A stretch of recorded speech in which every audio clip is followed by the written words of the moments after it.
coming to you again from the studio. It's Monday, November 5th, 2018. That means elections coming up, midterm elections. Time to talk to y'all about it yesterday. I'm getting to it for y'all again today. My view on elections in general is a little bit unconventional, a little different than I guess the popular belief on elections. Like, I don't completely believe like, oh, your vote doesn't count. Your vote definitely matters, but I think you got to be strategic with your vote and moral with your vote.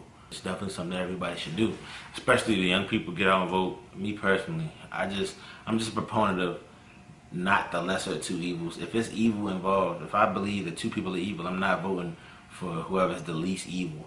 I just prefer to not vote for those individuals. I feel like I would be personally invested in that if I vote for somebody just because they're the lesser of two evils. I think what really affects the people's everyday life is state elections. Like, people don't realize the importance of voting on certain bills and propositions and stuff that get passed that affect you directly locally in your local government. I think the sooner people realize that, and the more that kind of information gets out there, we'll start seeing more change on the physical level. One of the problems with our generation is everybody's emphasizing people to vote, and people mainly think, oh, vote for the president, even though you vote for, everybody on the ballot and who's up for voting and stuff. They show you all of that when you vote. The important thing to vote on is the bills that directly affect your area, your state, and stuff like that, your county, stuff like that around you. Like, I think that's the most impactful way that you can help your community, your surroundings, your neighborhood, your state, your city, on that level. Voting on bills to get passed, or voting on certain candidates that support certain bills. Or I personally don't want to just vote for somebody who's out to get my vote. Even voting for moral candidacy, like, the most moral candidate. My first time I voted was for President Obama. The first time. Good about doing that. And I also voted on the state level for county executives and all that type of stuff, and mayors and all of that. I voted on some bills. Out of everything, once you do your research on what bills are up for vote and stuff like that, and what propositions and how it affects you and what that allow you to do, even business-wise or personally, really do your research. Because once you do, I think that it gives you a more sense of being comfortable with your vote.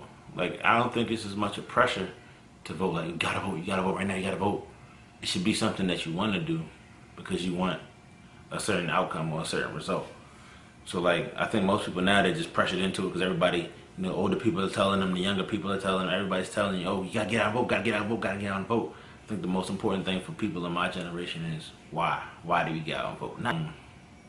Definitely do your research on your candidates that you're voting for. Definitely do your research on the bills that you're voting for.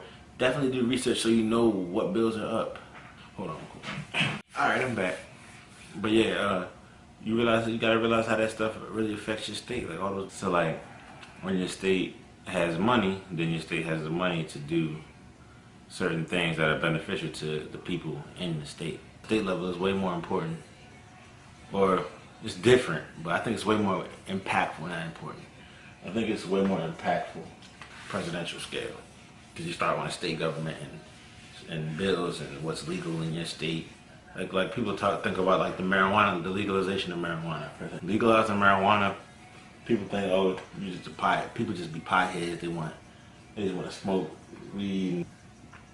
But then there's also, when you have something like, like you have cigarettes, that stuff they get taxed, cigarettes, alcohol, all that stuff gets taxed by the state. That means more money to the state for selling alcohol and cigarettes. If you add marijuana to that list, that means marijuana is getting taxed the same way cigarettes and alcohol are getting taxed. So that means that there's going to be more money. Stuff like that, they're not going to vote to legalize it unless it's going to benefit the government. Like, unless it's going to bring money. If they see they can make money off of it, then they're going to push for it. That's just an example. Do your research. Go out and vote. If you want to start seeing impact, or you want to start off voting and you want to see an impact and see how your vote is put to work, then definitely you'll see that on the small scale first. You should, state stuff and build stuff, like I've been saying. I think that's how you kind of build your confidence and your faith in voting. Y'all got Tiana's take on it. This is my take on it. Get out and vote. It's beneficial, but don't do it blindly or ignorantly out of the pressure to vote. This wraps up Vlogvember day number 5. Hadiz's take on elections. Get out and vote. See y'all. I don't got the baby with me to say peace, but I'm gonna say peace.